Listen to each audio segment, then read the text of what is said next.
White Steel Co. is the market leader in the steel industry in Malaysia. White Steel has introduced many innovative products which have successfully penetrated the market time and time again. Compared to the industry, White Steel Co. has a shorter cash conversion cycle, as shown in the following table. So we've got White Steel here and the industry to compare against.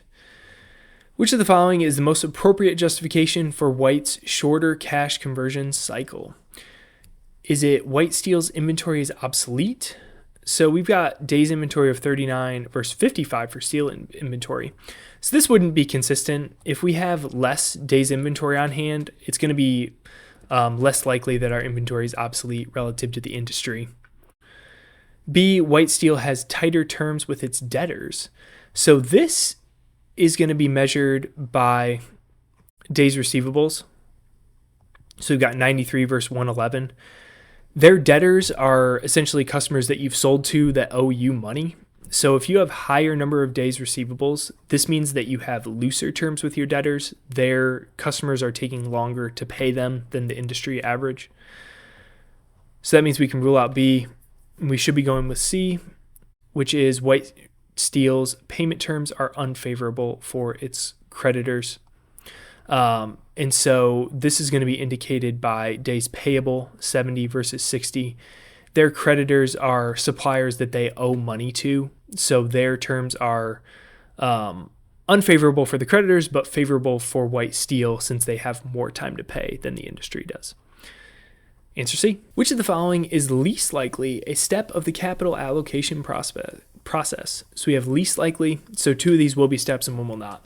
And capital allocation process is within a company, essentially, how are we going to take the money that we've been earning and allocate that? So are we going to put this into new projects? Are we going to pay it out as dividends to shareholders, buy back stock, those types of things? So we've got A, idea generation. That is definitely a step of capital allocation. We need to have ideas of new projects or things that we could invest into.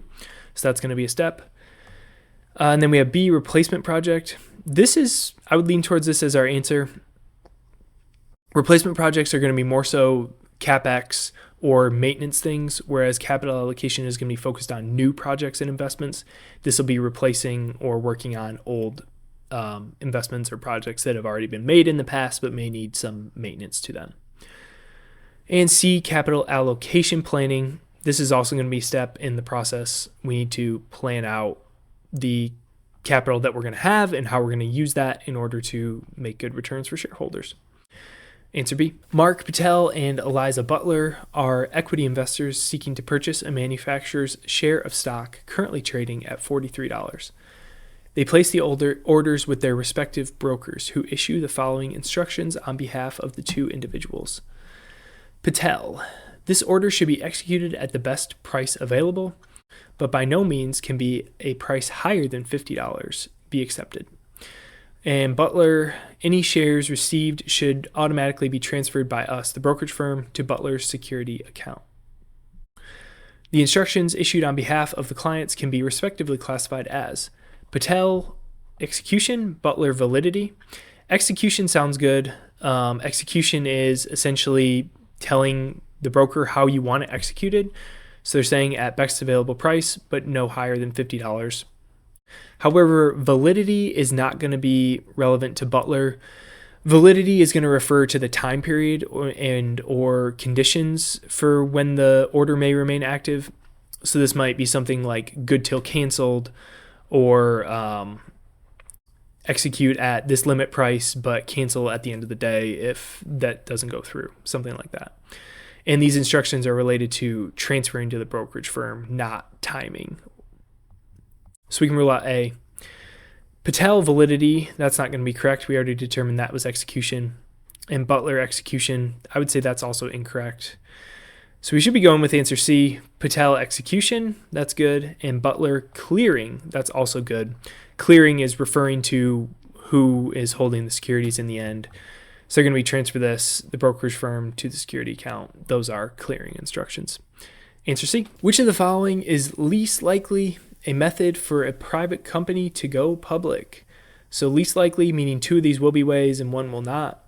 We've got A, direct listing, This is a way for a company to go public. The most famous example is Google, and essentially they cut out the middlemen and the investment banks, and they just fill out the paperwork and get listed on an exchange and raise the capital that way. B, leveraged buyout. This is going to be our answer. A leveraged buyout is the other way. This is how public companies end up becoming private.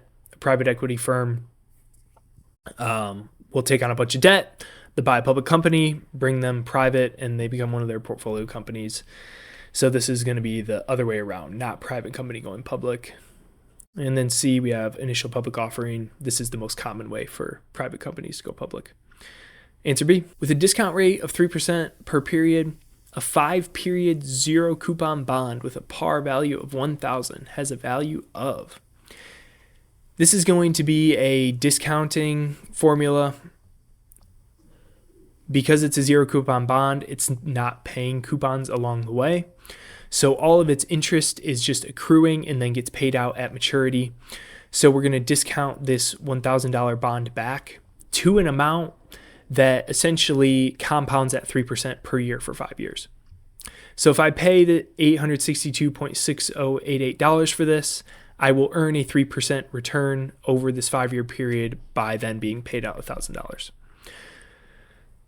So 1,000 divided by our discount rate to the fifth gives us a 862.608, and when we round that up, it's going to be closest to answer C. Which of the following documents in the securitization process typically outlines the structure of the securitization, illustrating the flow of payments to different parties and describing any credit enhancements used? Is this going to be the purchase agreement, bond indenture, or C, the prospectus? So this is going to be C, prospectus, that has all of these different things outlining it. The purchase agreement is going to be related more specifically to the assets being sold to the special purpose entity. So it wouldn't have necessarily all of the stuff within it. It's more so just going to be related to the underlying assets being sold that are being securitized. And then bond indenture, this is typically not related to securitized assets. It's going to be related to individual bonds and typically corporate bonds, and basically things the company can or can't do as a part of that. And it could be related to something like a mortgage bond where a mortgage maybe you can or can't prepay. That would be something in the indenture. But this is going to be C, that will encompass all of these things. Which of the following statements is or are most accurate? So we've got 3 statements here, and then we have different combinations of these that will be accurate. So we have 2, 1, and 3, or 1, 2, and 3. The expected loss is equal to the default risk multiplied by the loss severity. That is going to be an accurate statement. It's going to be probability of default multiplied by the loss given default, and that's going to tell us our expected loss or risk. 2, the difference in yield between a credit risk and credit risk-free bond of similar maturity is called the spread risk. So this is not going to be called spread risk. This is called the credit risk. So we can rule that out. Spread risk is going to refer to the spread between the 2 yields of 2 bonds that are changing, which is going to reflect the relative value of the bonds. Credit risk is telling us the risk between a credit risky bond and a credit risk-free bond. So this is not spread risk, this is credit risk. And 3, bond prices are inversely related to spreads. This is going to be an accurate statement. As the spread goes up, the yield on that also needs to be higher.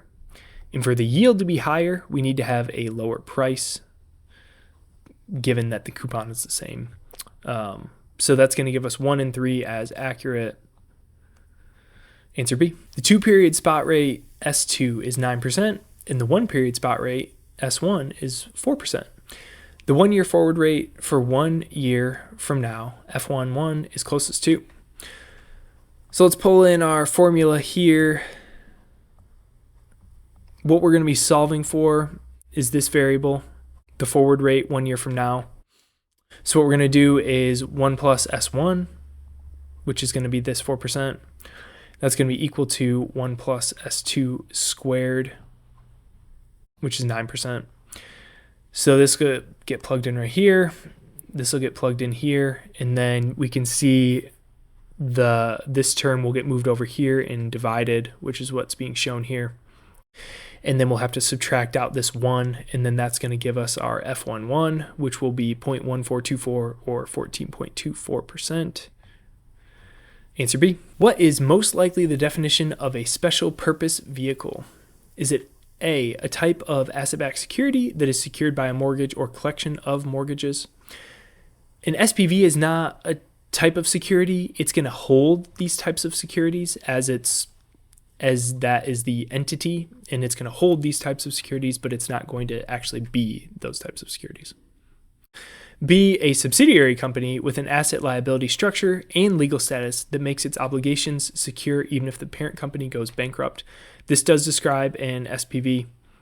And essentially what it makes it is so that if I take this pool of mortgages and we put it in this SPV, we make it separate from the parent company so that if these mortgages are still good, the SPV can keep paying out even if the parent company goes bust.